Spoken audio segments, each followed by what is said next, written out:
I'd like to call to order the meeting for Tuesday, November 8th. Happy Election Day. Hopefully it is. So the first thing we have to do tonight, we have a new board member. We are going to be voting on his appointment, and then we'll be swearing him in.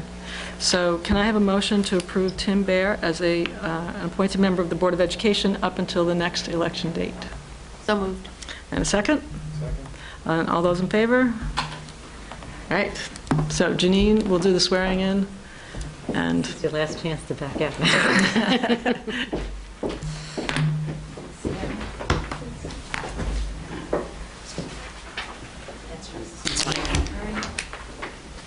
after me. I, Tim Bear, I, Tim Bear, do solemnly swear do solemnly swear that I will support the Constitution of the United States, that I will support the Constitution of the United States, the Constitution of the State of New York, the Constitution of the State of New York, and that I will faithfully discharge the duties of the office of School Board Trustee, and that I will faithfully discharge the duties of the office of School Board Trustee, Hastings-on-Hudson Union Free School District Hastings-on-Hudson Union Free School District of the Town of Greenberg, of the Town of Greenberg, Westchester County, New York, Westchester County, New York, according to the best of my ability. according to the best of my ability. Okay, welcome aboard. Have to sign here. yay!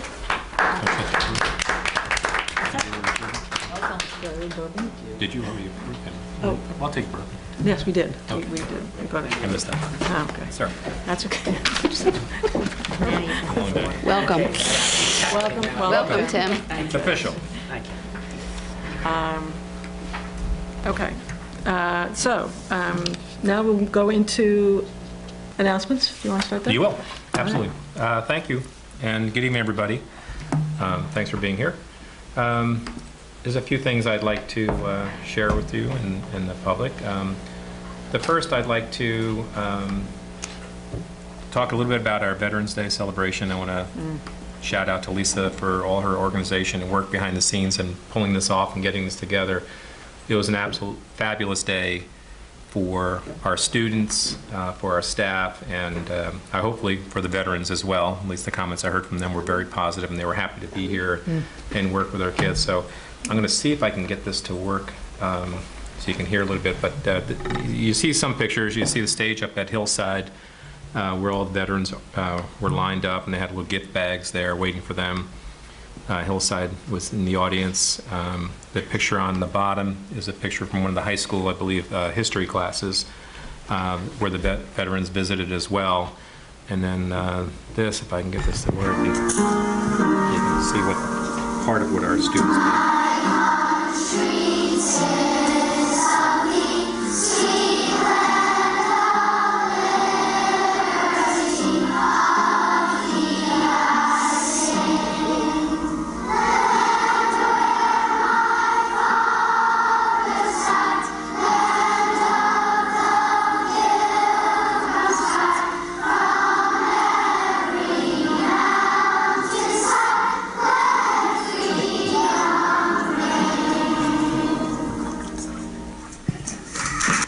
So that's a little bit of what they experienced, veterans at Hillside. And as I mentioned before, here's another slide for you.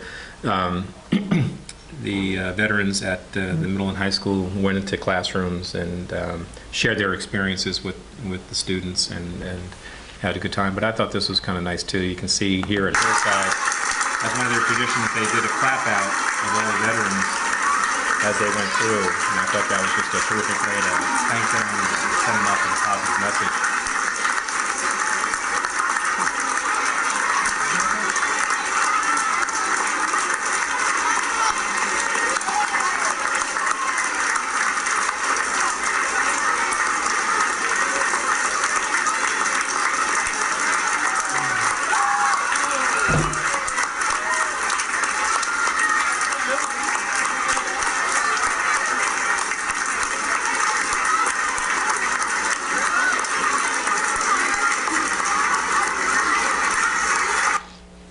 So it gives you a little flavor of the day and how much we appreciated the veterans taking time out of their busy days and thank them for their service. And it really opened the eyes, I think, for some of our students as well. You know, I was talking to one of the veterans, and you know, we take for granted, those of us who are older, things like World War II as an example, and our children don't really get exposed to that as much anymore. It's way before their time, but to see the veterans come in and still be able to talk to them about it, it really was educational. It was patriotic. It was wonderful, and I'm glad we did it. So again, thank you, Lisa, for your work, Yeah, and great stuff. appreciate it very much.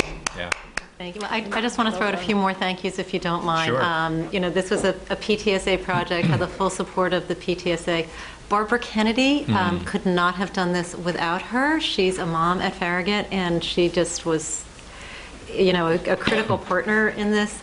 I want to thank you and our administrators, because the first thing we did was reach out to Roy and say, how do you feel about this? And he's like, on board, and their administrators were. And I have to say, our teachers, especially sort of different tasks at the different schools, but John Buchanan in our history department, they had to match up veterans with classes, and that wasn't easy. And then they remained flexible, and over the weekend we learned the World War II bomber couldn't make it, but we were substituting a Navy SEAL.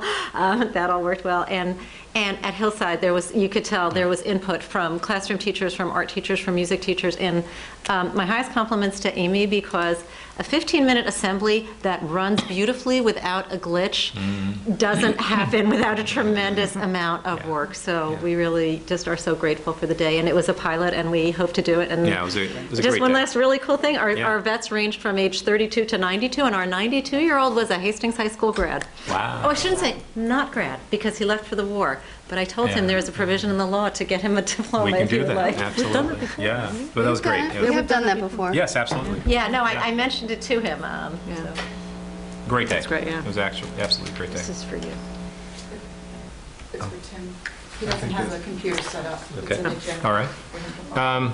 A few more things. Share with you as well. We held an administrators retreat yesterday afternoon, beginning around noon, going to about 4:30 or so, where we met with facilitator Ken Mitchell and talked a lot about our plans for the strategic plan that we're ready to embark on.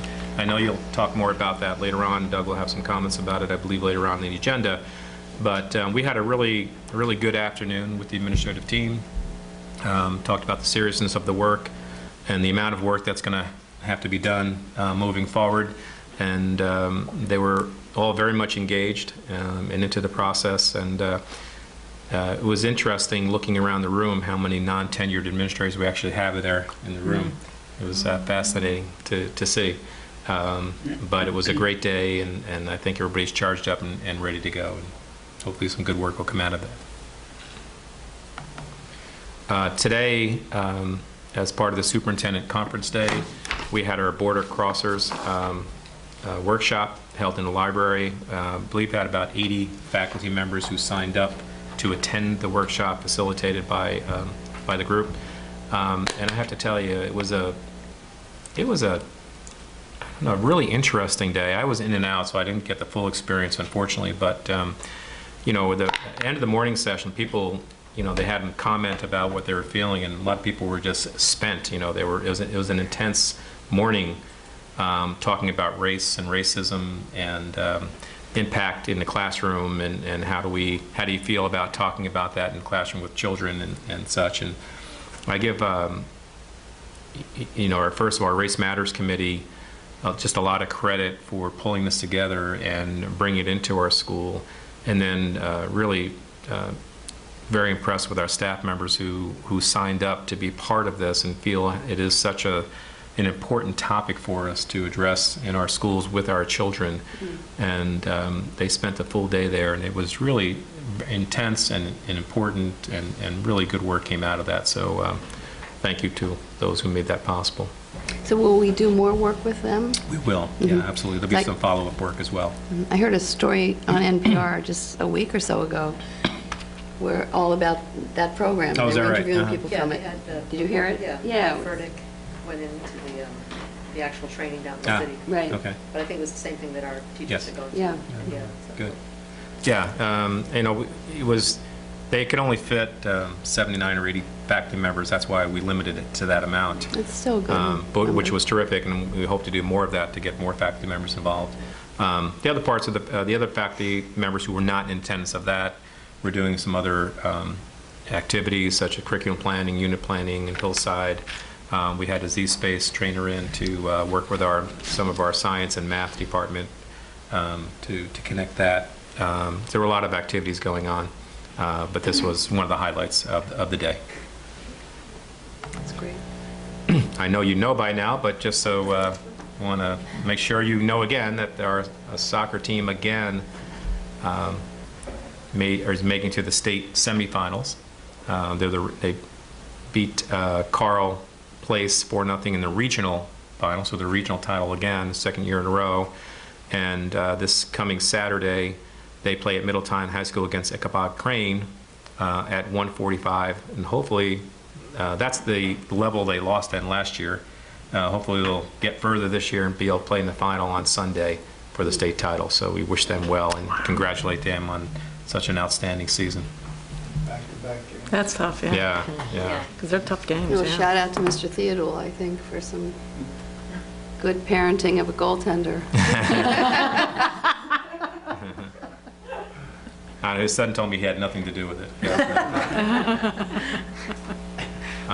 We had a poet visit our 10th grade classrooms through Ross Abrams and Sarah Walters in their 10th grade English classes. I work with Poet Angel. I'm not sure how to pronounce her last name, Nathis or Nathis. And over the course of 2 days, students discussed some poems and wrote some poems of their own as well. And a thank you to the Ed Foundation for supplying that through one of their grants to our teachers. So it was a really good day and a couple days. Kids got a lot out of that.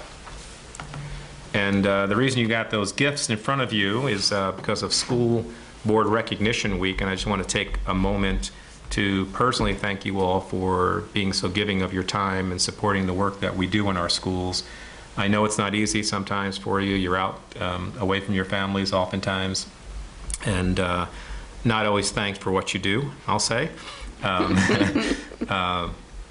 But I know, I see the work and the commitment that you all put into being here and for the benefit of our community and especially our students, and I just want to personally thank you all for that. And then I'm going to read the proclamation from the governor as well, so bear with me. I know this is Jody's favorite. Whereas each year School Board Recognition Week is observed by more than 700 school boards and school districts throughout the Empire State, and whereas our state's public education system is designed to meet the educational needs of all children and to empower them to become competent, productive contributors to society and an ever-changing world, and whereas members of your local school boards are dedicated to children learning and community and to devote many hours of service to elementary and secondary public education as they continually strive for improvement, excellence, and progress in education, recognizing that all children can be successful learners, especially when education is tailored to the individual needs of the child, and whereas local school board members are strong advocates for public education and are responsible for communicating the needs of the school district to the public and the public's expectations to the district by working closely with parents, educational professionals, and other community members to create the educational vision we all hold for today's students and those in the future. And whereas the members of New York State's local school boards respond to the educational needs of the communities they serve and help ensure the solid foundation of our school system. In doing so, these leaders help strengthen our state's educational system and improve future prospects for our children. And now, therefore, I, Andrew Cuomo, Governor of the State of New York, do hereby proclaim October, we missed it by a couple days, 28th, as School Board Recognition Week. So, thank you. Thanks, Gov. There you go. And finally, we meet again on November 22nd. I know it's the same night as Project Share, so we're going to have to kind of work around that or think about that in some way. So. Is there there's a Hillside PTSA meeting that They're night, too. actually talking about possibly changing Yeah, they may it. change that Is one. this something that we could change just in light of Project Share? Because I feel like so many of us participate. The board in it. can, if you know, you certainly have the option of changing the date or changing the time or doing whatever it is that you want to do. Or perhaps making it an early evening, 5:30. Yeah. It's just such an incredible night Yeah. that we have here. Yeah, I agree, which is why I brought it up.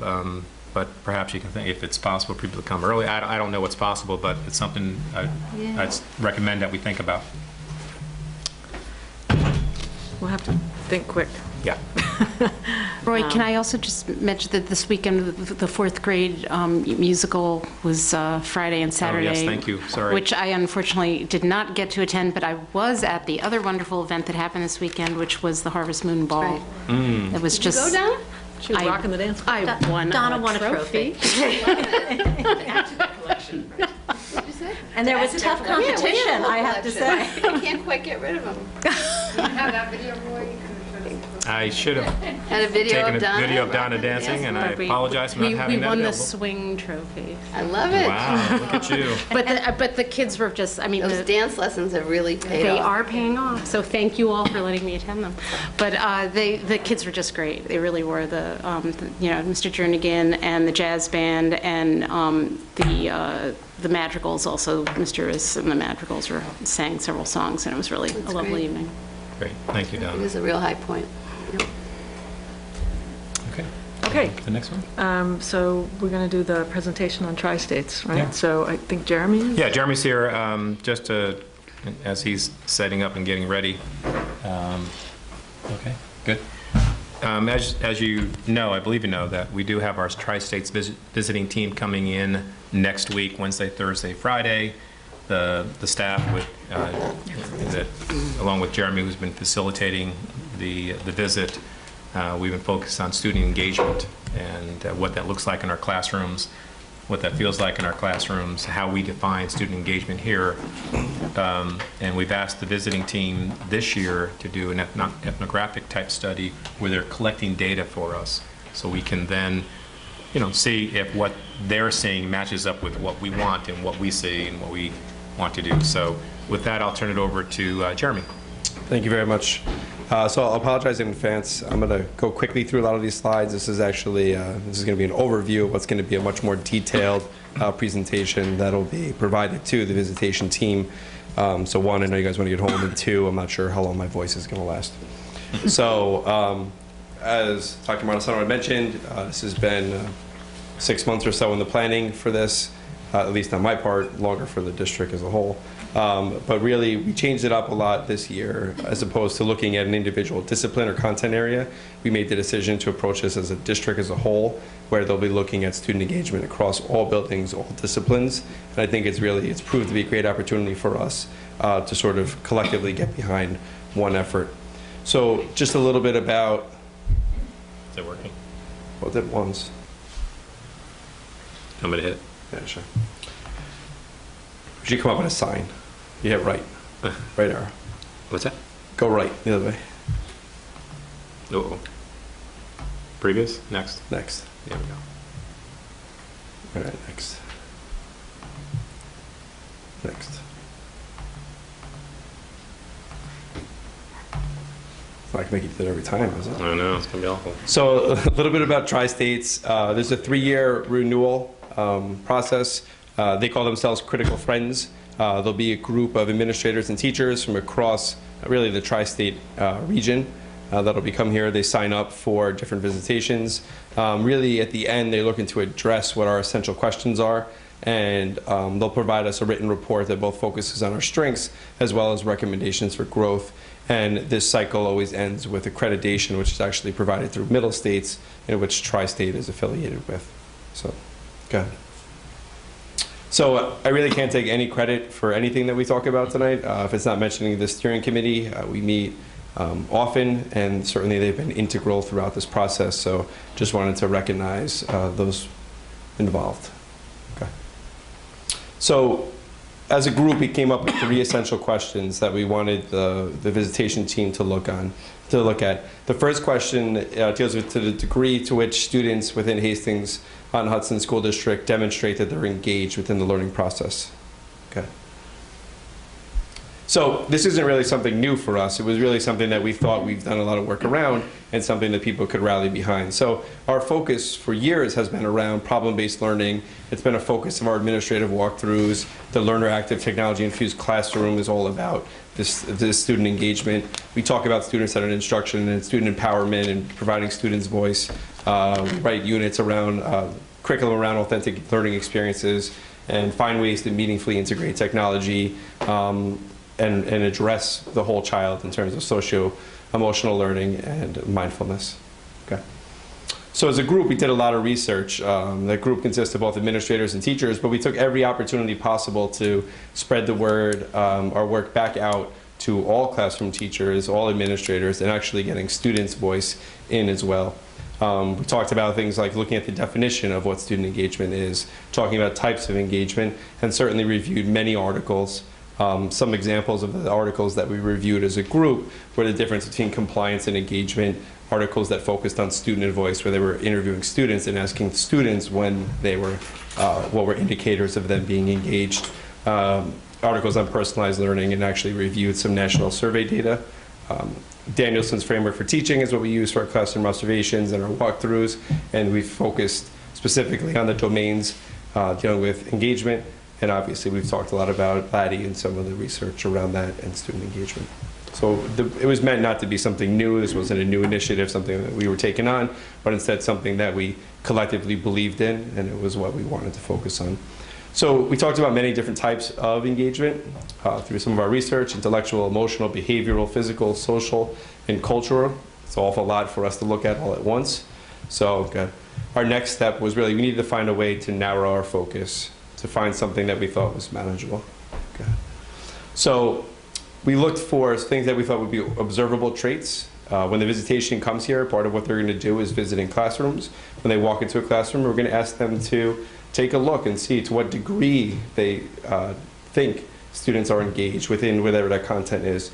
And it was important for me to provide them sampling across all disciplines. So not only will they be in each building, but they'll be both in special area and core content classes, and special education and general education classes. We did a lot of work around making sure that they got sort of the full picture of what education is like here in Hastings. Okay. So what we did was we created the student engagement indicator document that was back and forth several times between the steering committee, the administration group, and the teachers as a whole. There were several revisions. I did faculty meetings where we broke it apart, we dissected it, we had conversations around what we thought was observable and what was not. So the next couple of slides talk about, and this document is something I can certainly make available to you, but physical engagement, social engagement, and intellectual engagement were the areas that we decided to focus on for the visitation team, mostly because those were areas that we thought were observable, not to downplay the significance of something like cultural engagement, but certainly something much harder for a group of visitors from outside the district to see within a short period of time visiting classrooms. So those were the three areas we landed on. This is just an example of what that document looks like. This document and the four quadrants will be provided to the visitation team. This has been provided to all our staff. And it's something that the visitation team will use as indicators of what we believe indicators of intellectual engagement are, what we believe indicators of physical engagement are. So they'll take this sheet around with them to classrooms when they visit, and they have it to reference some of the things that we think they'll see within the classrooms. Okay. So while they're in the classrooms, we developed a short little form, and we're asking them to collect some data.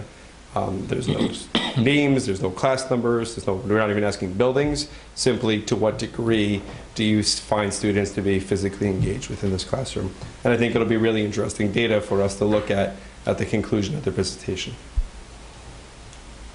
So the second essential question looks at to what degree we integrate technology in a meaningful way to support student engagement.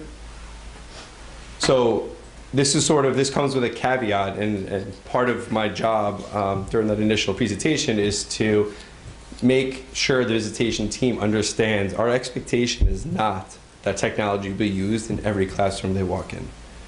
That if a teacher deems that to be the appropriate tool for whatever the instruction is of that day, they may very well see technology being used. But on that little form they fill out, there's an NA. NA does not mean 0, right? NA simply means the teacher has the students engaged in a way that does not require or that would not benefit from technology being used. So part of my conversation with the visitation team will be, although you will see technology used in some classrooms, it is not an expectation, even within our high school, it's not an expectation that technology is going to be used in every classroom that you walk in. So part of that is, will be part of my job when the visitation team is here. And the things that we're going to ask them to look for are, is it meaningfully engaged? Is it extending the learning and not simply replacing something we could otherwise do without it? Is it being used to encourage collaboration? Is it being used to increase learning opportunities for students? Is it being used to access resources that wouldn't necessarily otherwise be available to students? And is it truly enhancing instruction in a way that wouldn't be possible without it? So that's sort of our way to orient them. And then we have indicators for that as well. So that's that fourth quadrant of the document. And then the last one, essential question we want them to look at is really around collective understanding. Okay. So the collective understanding is between faculty, administration, staff, and parents. I put students in the middle. Is there a common understanding as to how we engage our students, what student engagement looks like? Is there an awareness around the indicators? Is there awareness around initiatives that have been going on in Hastings for years that are focused on student engagement and finding ways to engage students into our learning? So that's really the third essential question. So just some logistics. When you have 18 visitors from all over the tri-state, it was fun making like parking maps, stuff like that. Arrows to doors they can walk in. I live like a half mile away, if that helps.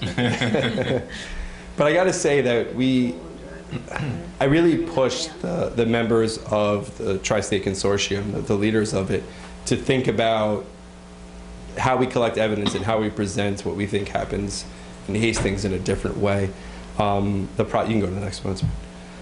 The process that has traditionally been used is very paper intensive, like literally fill buckets full, not buckets so you really hold paper well, but boxes full of paper, and then give them hours to go through and decide what is meant by this memo, here's a meeting agenda, here's the minutes from it. And I really pushed them to allow us to provide some context around what those paper artifacts would otherwise be. So it took some, I'm trying to think of the right word, convincing, but we were able to get them to agree. So rather than doing sort of this intensive paper review, we scheduled presentations. We have presentations scheduled within each building across all departments and disciplines. And I have to say, there was such a turnout. We had over 24 slots we needed to fill by teachers to do presentations, and we actually filled them. Well, first we filled 18. I had to find more time within the 2 days schedule to add another 6, in which case those were filled, and now we still have teachers that are interested in presenting some of the things that they do in their classroom that they think exemplifies how we engage students here in Hastings. And to the point we actually had to turn some people away or ask them to partner up with somebody else. So the support from the staff to be able to share these presentations and share some of the things they do within their team, their department, or in their classroom was truly amazing. So what I did was I built their schedule on this electronic scheduling program called Sketch. It actually, I could share this with you guys if you want to click on it. So within each of those, I broke up the visitation team into 3 groups. So there's a Hillside, a Farragut, and a Hastings High School group. And they each have their own separate schedule to follow. That schedule includes focus groups, classroom observations, and presentations. The cool part about the program is that for the presentations, everyone gets to create a profile, they get to put a title, who's presenting, little description, and actually we can attach artifacts to it. So I had some of the teachers today worked on the tri-state presentations. We're actually sending the artifacts. Here's my presentation, here's a rubric that we use for this assignment, here's some examples of student work, because they're going to be presenting to a smaller group of the larger visitation group. So when they have a chance to meet as a whole group and debrief, I wanted them to have access to resources so they can say, oh, I saw the greatest thing. Here, let me open it up on Sketch and show you exactly what it is. So this is available on their computers and it's available on their phone. I don't want adults lost wandering in our buildings. So this would be a great tool for them both to have access to the resources as well as sort of keep them scheduled for the day. And it's pretty amazing once you start putting the names in for the student focus groups, the parent focus groups, the Board of Ed focus group. There's well over, I think it's over 120 different individuals that have been loaded into the system between the visitation team, people doing presentations, and the members of the focus groups here. So just how quickly it grew to such large scales. So it pretty much sums it up. Questions? Just 2 questions. I think the overall question is, what is the role of the Board of Ed with this? I know we're part of a little focus group. I mean, I would love to attend some of those teacher presentations if that's appropriate for a board member, and just in what other way do we debrief with I mean, it sounds like really valuable feedback that would probably be great for us. So I guess my big question is, what's the role of the Board of Ed in this? Yeah, I don't know that the visiting team would want Board of Ed members there during the presentation because they're very scripted when they come in, and they're very intense with their visiting team and the way they assign them. So I don't know that that's available. But in the role of the board is, I guess, really to understand what we're trying to do, and as you can see, question if you have questions about things in the process. But when the Tri-States visiting team is completed, we get a visiting report that will be presented back to the board as well. So you can see the results of their analysis, the results of their visits, the comments that they've made, recommendations they would have for us as well, and that will be part of the discussion that we have, and part of the debriefing process that we have with the board is looking at that report, talking about the report, seeing what recommendations they have and follow-up they are recommending, see if that makes sense for us or not. They come back, was it a year later, I believe, to do a follow-up study to see, okay, we were here last time and here's what we recommended. What have you done since then, and what have we seen since then? So they will follow up in another year to see how we do.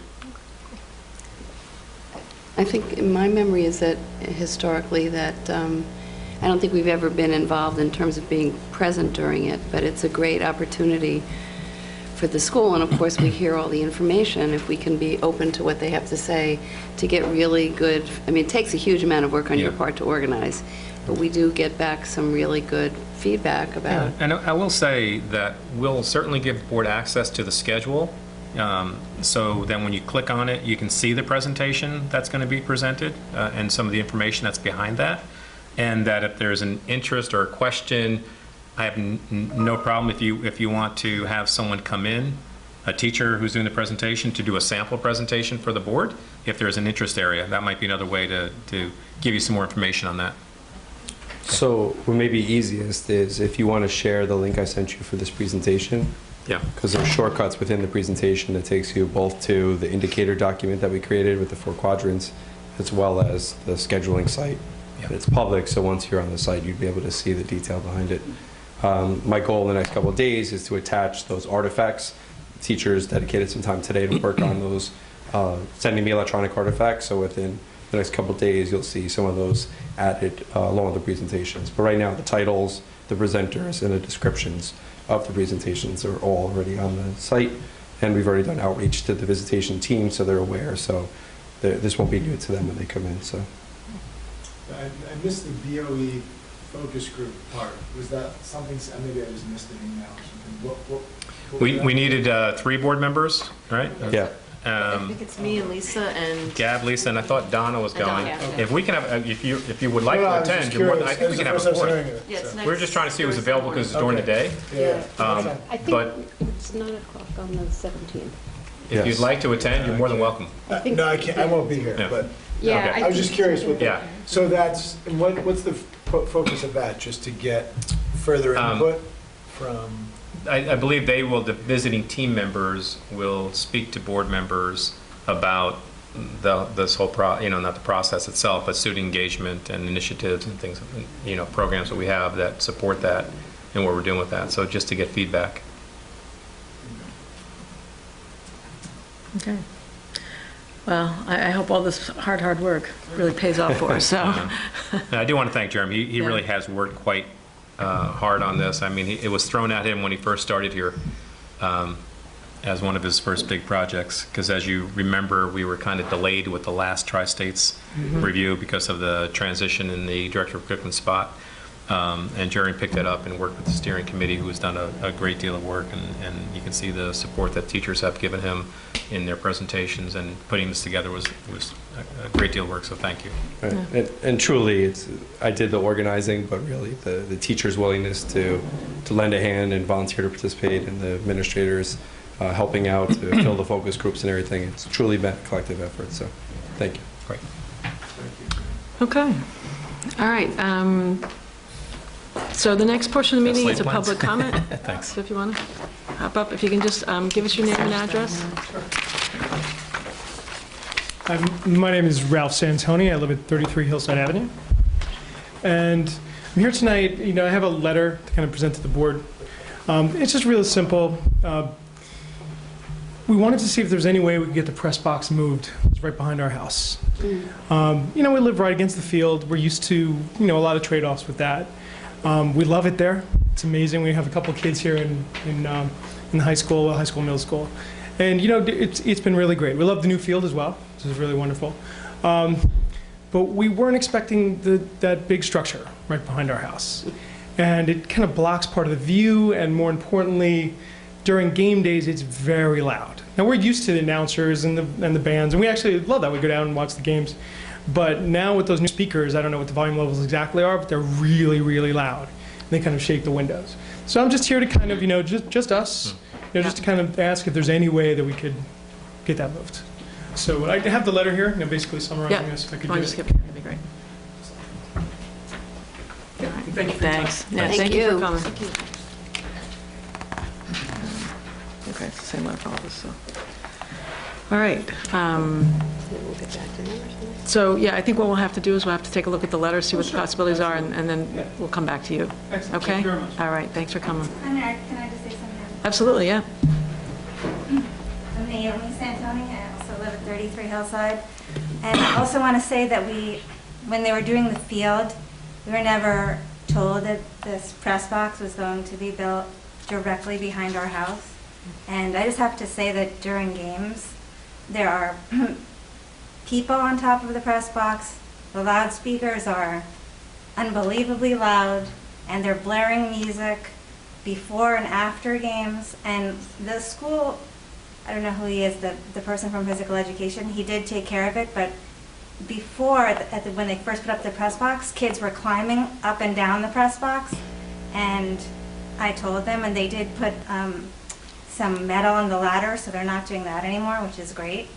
But it's still just kind of a shock to us. So that's just what I want to say. Thank you. Thanks. Thanks. Okay. So the next is moving on to the business section. Did people have questions or comments on any of the business items, either an A or B? I think I do. Are we jumping over the CSE to the business? No, I was going to say A or B. So anything in... I do in B. Oh, okay, so under the I have B, something sorry, to under B. also. Right. Yeah. I was going to ask, there's two different items. I was going to ask if we could table them for this meeting and put them on for the next meeting, whenever that may be, only because I think, election night, it's obviously people are not coming out. There are two items that I thought public may want comment on, and one I also had a question on. So now to get specific, one is the budget calendar. The reason if we could delay that by 2 weeks is last April, I know I had commented along with some former CBAC, Citizen Budget Advisory Council members, and we had asked, well, one was to restore the CBAC, and I see we're kind of getting to that, but the other, actually even almost a bigger ask, was to have the full budget given to the public before it's voted on by the board. So I know in the old CBAC days, we would be given, the public would be given the full budget with the actuals, with several years of actuals, probably in January, well, whenever, it was sometime well before April, because it was discussed. And the feeling last year, among those of us who had been involved, was that you couldn't really thoroughly and intelligently review a proposed budget without seeing the actual numbers from prior years. So I see this current calendar keeps the same, kind of order as the last one, where I think it's April 19th. I think the board votes on the budget, and the budget is given to the public. The problem with that is if the public wants to comment and try to argue to the board to change it, it's too late at that point. At that point, the only thing you can do as the public is vote it up or vote it down. So I'm not saying, I know how I feel, but I think people would want to comment on the calendar, so I'd ask for that one to be tabled. The other one, there's two angles to it. It's the cafeteria work proposal, and I know there's several items attached to that. One is, I feel like we did a lot of this last year. Maureen, maybe you remember there were some moms from the PTSA who worked a lot. Okay, because that's what, that was unclear. Okay, so Bev Roach is one of the ones that worked with Coco Zordan and Pascal. Okay, so she's part of that. The one other thing I think it would be nice to have public comment on is in her plan for the cafeteria. There's a lot of good stuff, but there's one, and I'm just raising it because I know it's been an issue, where the plan calls for, I think, setting levels that we feel comfortable with on sodium, saturated fat, and sugar, and any item that doesn't meet our cutoff will not be sold in the cafeteria. So Pop-Tarts are not going to make the cut. Some of the cookies won't make the cut, and I'm not saying what's right or wrong on that. I mean, obviously we want to aspire to have our children eat only healthy things. I do know that parents do have thoughts on that, and I would like, if possible, to just give the opportunity for comment, you know, so the parents who say, this is great, and the other one that says my child will starve, can at least have input, and we can use that in order to make our decision. But in that case, are we making our decision on whether or not we want to sort of pursue a plan like this? Or would we be making a decision on levels of sugar and fat? I mean, wouldn't that be a separate item that when she gets to that part of the plan, that then that can come to the board? What it says in there is, it doesn't say it doesn't set the levels, but it does basically say that anything that doesn't meet the levels that are set will not be sold in the cafeteria. So, and again, I know there's a question of where we set those levels, but it will certainly exclude, there will be parents who will say, you know, and I don't say this with respect or disrespect, but that, you know, if the child can't eat so-and-so, it's going to be a challenge. Or, you know, don't micromanage my child's food, or anything like that. You know, don't get me wrong, there are children who need to gain weight. I mean, there are children who parents would be thrilled, you know, if they're in that situation. I think the question that you're asking is, passage of this tonight doesn't preclude parents from coming in and saying, you should set the level here or here or here because of this. But it does preclude saying, don't exclude complete categories of food because they don't meet our benchmarks. That's what I'm taking. Am I not explaining that well? Do you want me to read you? I'll read you exactly what it. It's part of the proposal, I believe, that Lisa's referring to, the action plan that was attached. Yeah. And it does say in there to establish standards and then drop those menu items that don't reach the standards. I think that's what you're referring to, right? Yeah, that's item 3, yeah. Right. So I guess what I hear the board saying is, look, we can, if you wanted to, we can go ahead and approve the person, but you're not giving that person carte blanche to do whatever they want.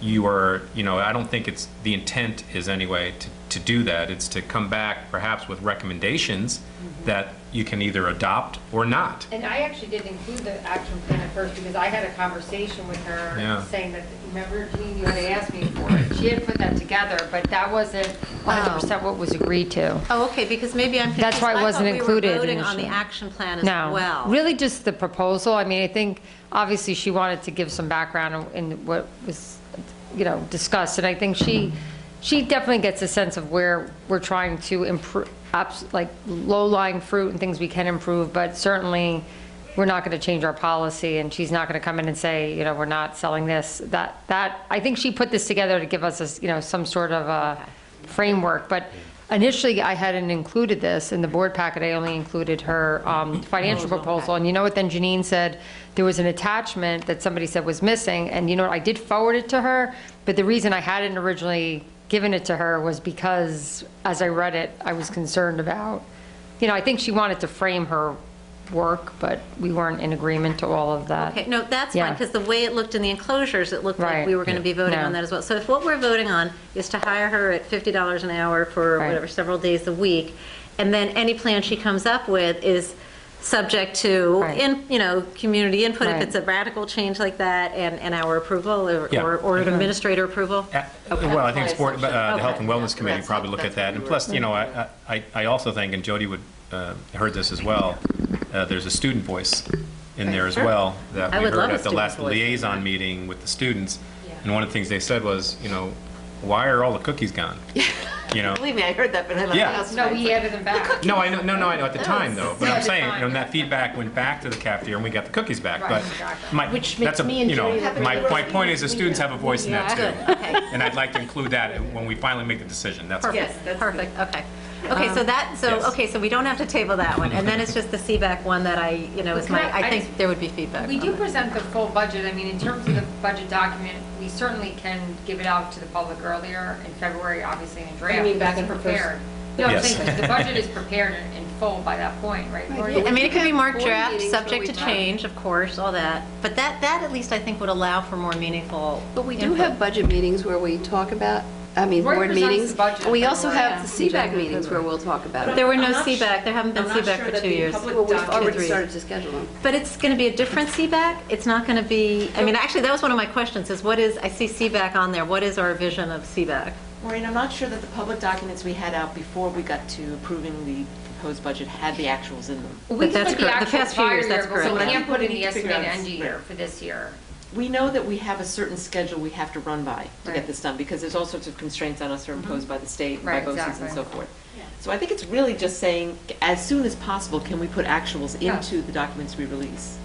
And Because it gives people a last year I better had point said that for we me- were preparing so Right. many budget books year after year, and a lot of the reason, part of it was because people weren't even coming to get it, or we would put a lot of details in. So last year, I mean, the budget was absolutely done in February Right. with what it included.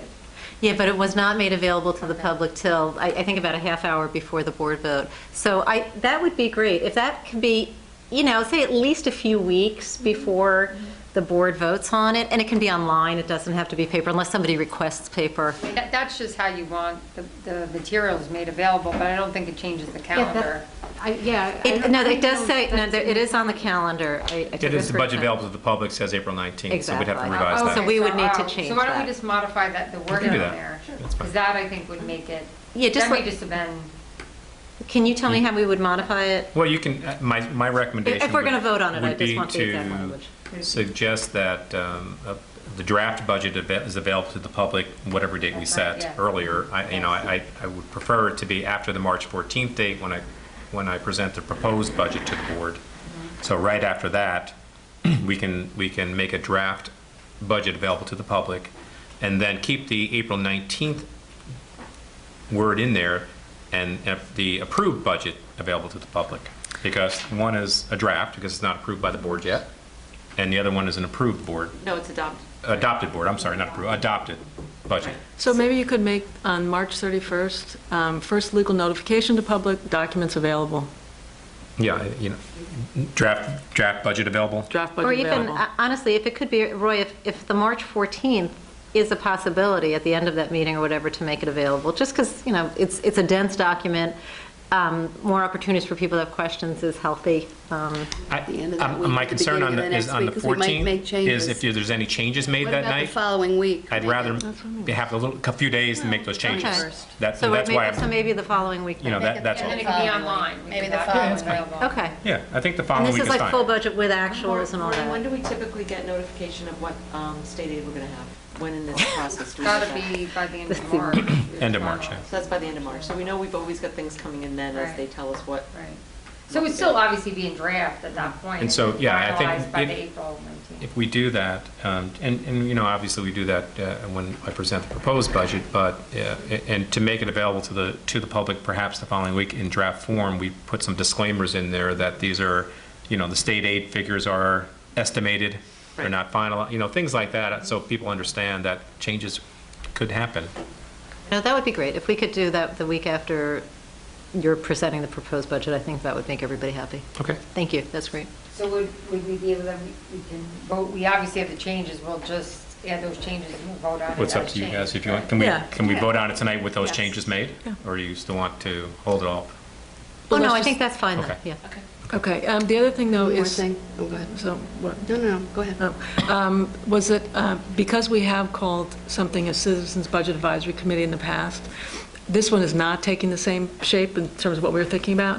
That one, people committed to spending 4 meetings and come to board meetings on presentations and things like that. So it was a much more time-intensive process for anybody who wanted to be involved in it, and there was a limited number of people that wanted to be involved in it. We were thinking that what we need to do is make sure there are enough people who understand what's in the budget, so that when they go and get the document, they can look at it. we were looking more at what we ran a couple of years ago, which was more of a budgeting 101, sort of a budgeting information. So I would like to change the language on January 12th and February 7th. No, January 12th and December 8th. December 8th. And January 12th, yeah. To be, you know, budgeting information sessions or something, yeah. Education sessions or Budgeting whatever. education something session. to that effect. Just so that people are Budget clear that it's not a committee. Could we That just it's add, open. you know, my big piece with that is two-way conversation. So if the information session includes, you know, Absolutely. question and answer, then Yeah, sure. that's absolutely what it's supposed to be. Okay, and so we have a few of them, so they can all have that. There are two of them. There's two one of them in on the calendar. December 8th. December 8th then and January 12th. Okay. January. Right, and then if we needed to, or if it We came can add up, another we one can if add we have another to. one Yeah. once more Because I know we did one with the details. PTSA hosted, which was nice. Okay. So, okay, so with those two changes, we'll be able to do that. All right, so going back then, unless there's any other questions. I have another Oh, comment. there we go, okay. I just want to go to B18 for the Russell Gabay Memorial Scholarship. Yes. I just wanted to say that I think everybody knows, but this past weekend, the community lost a wonderful member of our community at way too young an age. Russell Gabay died very suddenly over the weekend on Saturday night. And this scholarship has been set up by Liz and his daughters, Samantha and Sydney. Russ was a really wonderful, loving, warm, fabulous dad and husband, and I know we always rave about people after they die, but I think there are many people who can testify to what he was like. An incredibly generous man, and I think there's an outpouring of people who want to do something for him, and I think it's amazing to me that Liz sort of was able to organize herself, and I think with the help of Nancy Gagliardi and Nick Macri, they really got things together to set up this fund for people who want to contribute in his name and in his honor. And I'm pleased that we can vote on this and incredibly sad that we have to do this. But it was really devastating loss for everybody. Yeah. All right, so can I get a motion then for all the items in A and B under the business agenda to do them as a consent? So moved. And a second? Second. We'll call that one Gab, and all in favor? Okay.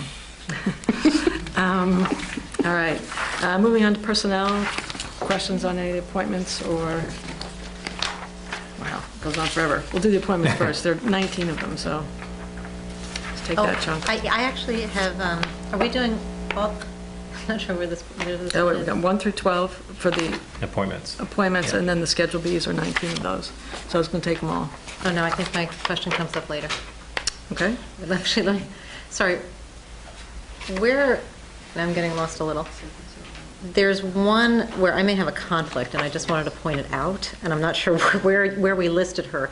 Dania Freiberg is to be a leave replacement as an ENL teacher. Yeah, that's in number 4. Okay. Appointment I just wanted to A4. point out, we currently hire her because we are sponsoring a teenager from Mozambique who speaks Portuguese, and Dania we have hired her as a tutor to help teach. You personally have hired her. We personally hired her. I don't know if that creates a conflict or not.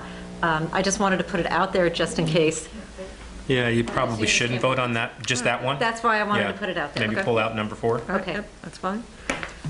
I will say, she's terrific. All right, in that case, why don't we take the items for under appointments?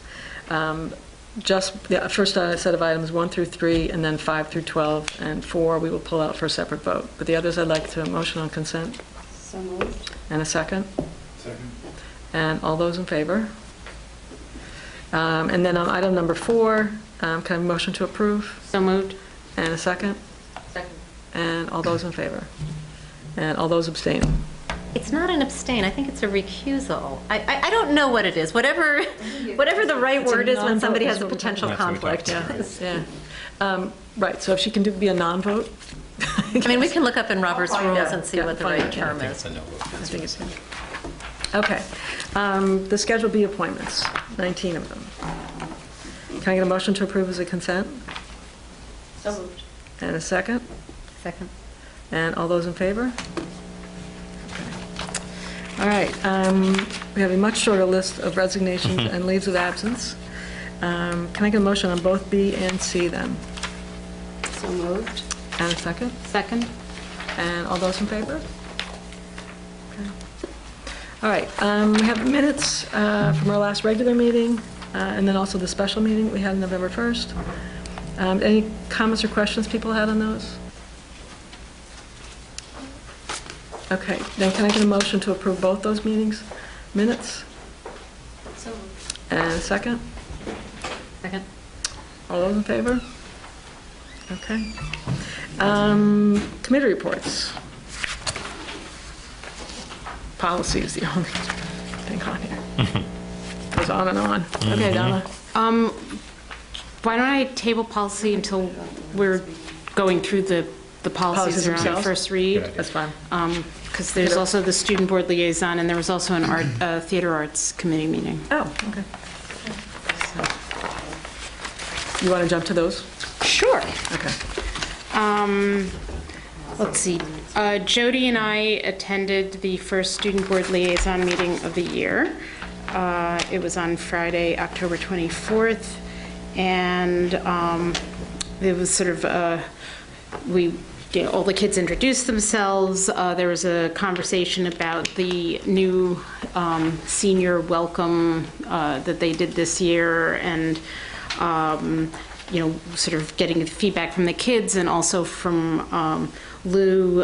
They want to work on the plan was that that the kids would sort of parade around through the high school, and that the kids would come out from all the classrooms and sort of cheer them on. And apparently it went much faster than Lou was anticipating. I think he said they sort of got through the whole school and back to where the breakfast was for them in like 5 or 10 minutes. And he had been anticipating a much longer trip through the school. So he was going to work on that. But in general, I think the kids are dealing with the change of Tradition. Tradition, thank you. That's the word I was looking for. And, we're going to sort of keep working on it for next year. We also got some feedback from the kids on the Chromebook. And in general, the kids, and Jody, this is all your handwriting, which you can probably read better than I can, so I'm going to give it back to you. But in general, I think the kids were very happy with the Chromebooks. Smooth rollout. It was rolled out within 4 days to all students. Students thought it was a huge success. Especially, it seemed to be really aiding them in working together, especially when they do group work. There were, every student has a laptop. They felt that it was these are all comments that came from students. It was easier to track everything. They said that there were some, and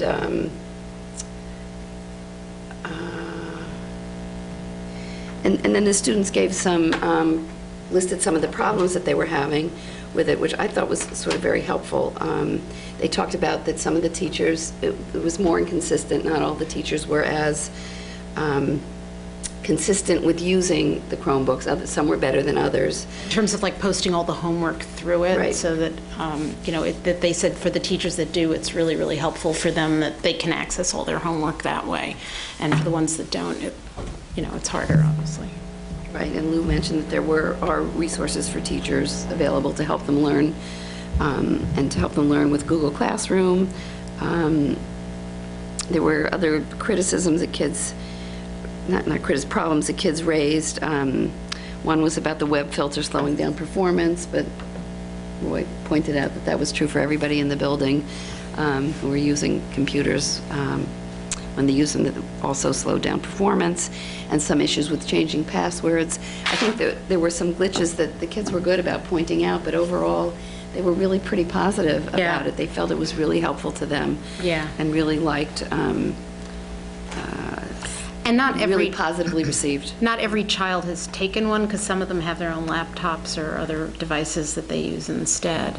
There was at least one of the kids at the meeting that was saying that he had his own device. Right. But I think that they, in general, it seemed like a very positive experience for all of them. And that some of the kids were really helpful, actually, with, I think, to Lou and to Roy in terms of their own computer technology savviness in terms of working out some of the glitches. I mean,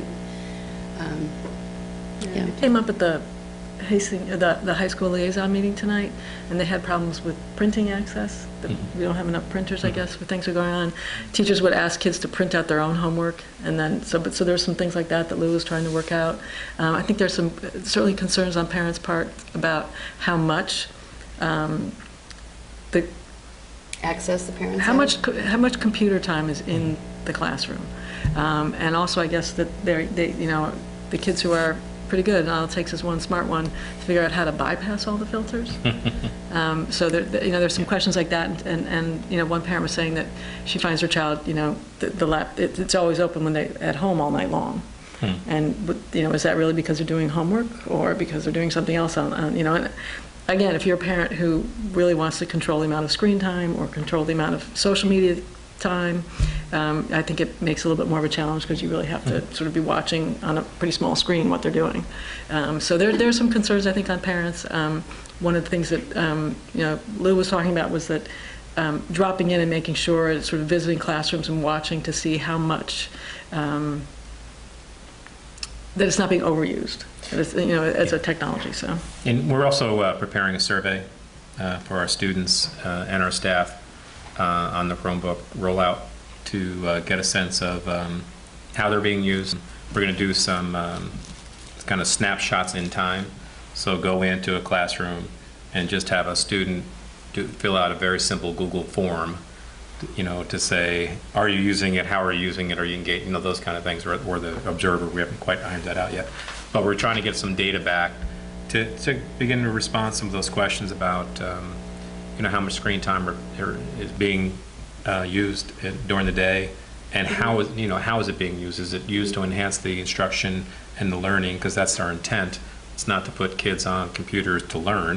Well, it'll be interesting to see what Tri-State's comes up with as well. To enhance the instruction. So we're going to do a survey, but we wanted to wait to give it a little time. Obviously we just rolled it out in September, so give it a little 3-month window first, and then we'll go in and try to collect some data. It's probably worthwhile adding parents if they can find another way to have them be part of a separate survey or the same survey. I think it's a different survey because parents aren't going to know necessarily how it's being used at that point in time. But certainly we can do something with parents at home, and have their perceptions of Chromebooks and how kids are using it at home, if they're using it at home, that kind of thing as well.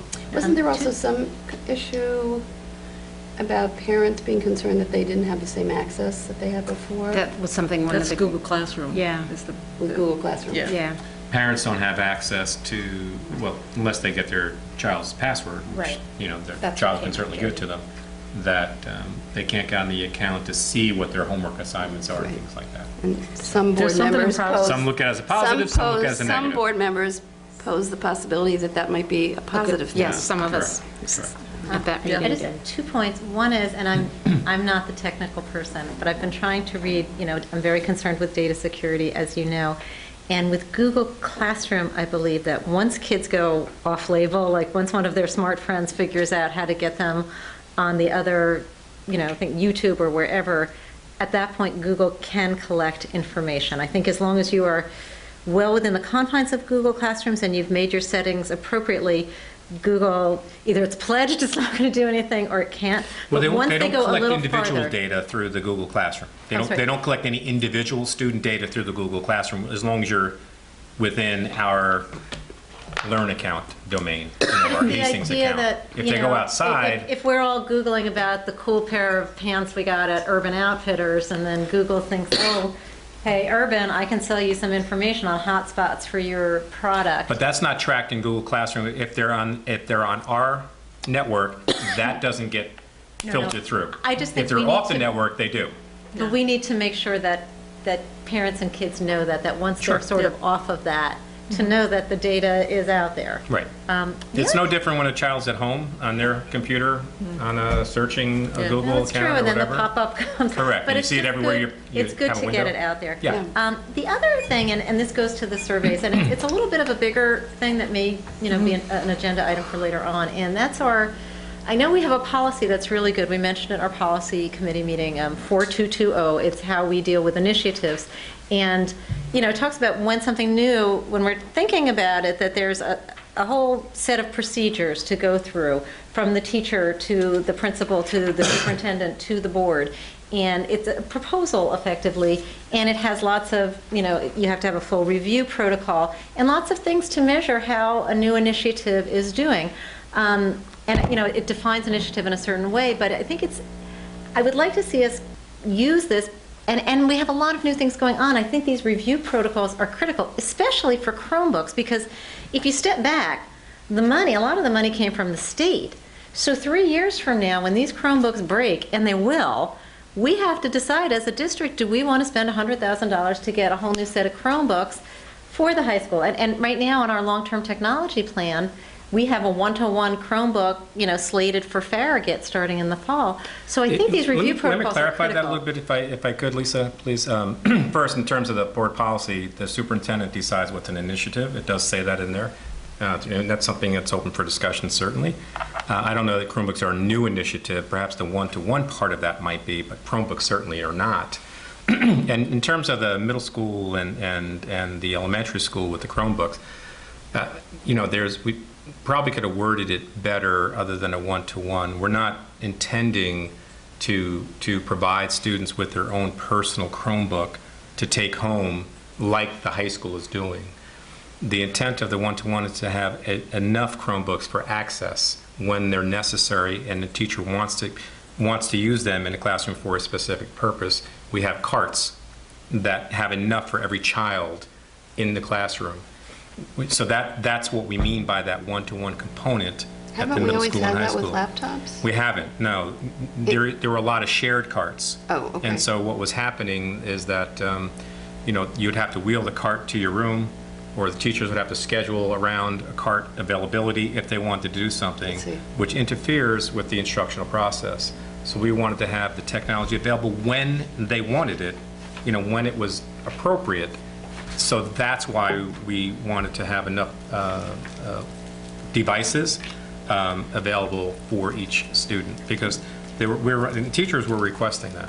They were the ones that came to us and said, look, we don't have enough for a classroom. So if you put 6 in a classroom, but you want to do something with everybody, it wasn't really done that well. And so they would share it. So we got carts. So I just wanted to clarify that what we mean by that one-to-one part of that. But in any event, I think, and again, whether it's formally an initiative or not, I think just as a matter of good business and good, help us with our teaching and help us with our budgeting, a really detailed review protocol for these new things, call them initiatives or not, is really helpful on so many levels. And I like that we're going to do a survey, but I would also like a timeline of a review for these Chromebooks in the high school. I just think we need the information. It's costly. It's a different way of, not a different way of teaching, but it impacts teaching. It could be good, could not, but I just think that feedback's critical. Sure. I think it is too, but I think we also have to remember that, for one thing, the Chromebook initiative answers, I think, what was a critical need going forward was that people really weren't sure about the equity of all this. That we knew that a lot of kids probably had, MacBooks, whatever, at home, but a lot of kids didn't. See, I would call that different, though. Or they were sort of having to access things, on a computer that might not be up to the same sort of, once you want to go on Chrome, you have to have a computer that has an operating system and things like that can handle it. And a lot of times you may have a computer at home, but it might be, a 5-year-old Mac, a 10-year-old PC or something like that. And if you're running an old Explorer or something like that, it's not going to run it. So a lot of this was about putting something that's a simple, inexpensive device in the hands of kids so they could take it home and have that access. And that there would be equity. If it's a question of equity, but let's put it this way. Yeah. That to me is a different initiative. That's making sure that kids who are in a struggling situation have the right device. I have no problem with that. It's more the across the board. What we found is that anytime you try to solve a problem of equity without making it something that can be sort of transparently across the board, like lunch vouchers and things like that, it's very hard to kind of have particular kids singled out by having a certain computer or something like that. Then it's or having them have to come and ask. It's not really wasteful. No, but we're spending $100,000 when we could spend $20,000. But Lisa, there are high schools in other states, in Massachusetts, that are handing out MacBook Airs. No, I know, This but is not wasteful. Chromebooks are basically there like the basic, most And the thing is, effective not way of every doing child, this? that's why I was saying, not every child has taken one, because kids that already have a device that does the same thing that they're happy with, they didn't have to take one. But we made them available to everyone. You can't sort of sit there and say, we're going to make them available to certain kids and not other kids. I don't So know back that, to your but we point do that that with other things. I mean, we don't buy school supplies for children. I mean, if a child can't afford school supplies, we buy them, but we don't buy notebooks for everybody. I mean, when I grew up, we did get notebooks a lot, but we don't do that. It's another device. We don't buy calculators for everybody. We don't get those expensive calculators, those $140 calculators we don't get for everybody. Right, I think though, let's not forget that we also have laptop cards. We have laptop cards, so this is an alternative. So the marginal cost difference is certainly worth looking at. I think there are other, questions being answered through the having all kids have access to a device that is up and going with everything that they need kind of set. So, we can definitely take a look at it. I would also like to say that there's a difference between a large-scale initiative and the kind of documentation you want on that versus, is the 2 new STEM classes, is that an initiative? Is, sort of like where you get, which is why what's in there is that in terms of what's an initiative? But anything, regardless of what it is, whether we call it an initiative, whether it rises to that level that hits the policy level, we certainly want to be able to track and figure out what it is. So I think there are Here's an example, the questions there. Z-Space Learning Lab. I know, and I don't know if you still feel this way, you had a quote in the Enterprise this summer saying that we may convert some traditional science labs to Z-Space Learning Labs. So that's an investment, and is that an initiative or not? To me, it doesn't matter, but I think the feedback and the protocol is critical. Time out a second. I don't know that I said it in that way, that we're all of a sudden expanding this to beyond all science labs. I don't think, if I did, that was not the intent. I think I was explaining. Because it did say you were considering No, I think what converting the traditional explanation ones. was that we were converting one of our computer labs into a Z-Space lab. That's what should have been said, or should have been interpreted. You may want to I'm not correction then. 'Cause it's whatever, not. I'm just telling you, there's no, until we know whether this is even beneficial or not beneficial, there's no plan to convert science labs into Z-Space labs. You've never heard that from me, I don't believe. No. You may need a correction. I can Perhaps, find it and but send it to you. I'm telling you now, No, that's good. not the intent. I'm glad to hear it. But that's why I think these protocols are really important, these review protocols, and I think we need to spell them out instead of just... Can I make a suggestion? Because this is actually supposed to be a report on a student board committee meeting. If we want to have a discussion about that policy and what we feel rises to the level of an initiative, can we put that on an agenda for a future meeting for us to have that conversation? Sure. And Roy, I can text you. It is... At least I'm not arguing with you, I'm just No, but telling you what my I intent is. think you need a correction. That's all I'm saying. Often the case, they We're miss currently the looking at quote. taking some of our labs in science and converting them to virtual labs. So Okay. you may want to correct that. So did we I'll forward already it. decide, but I wanted to propose that we put up talking about the policies to the next meeting. Did we just say that we were going to do that? I'm sorry, No. say that again, Jody. Well, we have a number of We policies. have a number of policies. No, I was just saying, I wasn't talking about those policies, Jody. What I'm saying No, is... I understand what you're saying about that, Right. but I don't think there's anything else about the student board meeting. Oh, no, there So isn't. with regard to policy, in the interest of time, I was going to plead. Well, we the could put it off policy... to another date. Well, except what all we're doing right now is just having a first read, so we're not Okay. voting on them.